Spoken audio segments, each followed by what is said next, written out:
ଛାତର ସିଡ଼ି ତଳେ କେବେ ବି ଏହି 4ଟି ଜିନିଷ ଭୁଲରେ ରଖନ୍ତୁ ନାହିଁ। ନାହିଁ ତ ଆପଣଙ୍କ ଘରକୁ ପୁରା ଭୟଙ୍କର ଗରିବୀ ଚାଲି ଆସିବ। ନମ୍ବର 1, କେବେ ବି ସିଡ଼ି ତଳେ ଚପଲ ବା ଜୋତା ରଖନ୍ତୁ ନାହିଁ।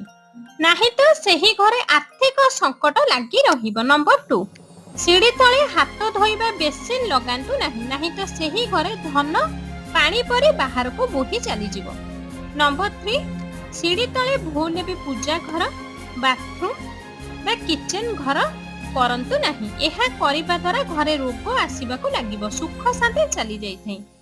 ନମ୍ବର 4, କେବେ ବି ସିଡ଼ି ତଳେ ଅଳିଆ ବା ଡଷ୍ଟବିନ୍ ରଖନ୍ତୁ ନାହିଁ। ଏହା ରଖିବା ଦ୍ୱାରା ଘରେ ବଡ଼ରୁ ବଡ଼ ବାସ୍ତୁ ଦୋଷ ଲାଗିଥାଏ ଏବଂ ସେହି ଘରୁ ସବୁ ପ୍ରକାରର ସୁଖ ସମୃଦ୍ଧି ବାହାରକୁ ଚାଲି ଯାଇଥାଏ।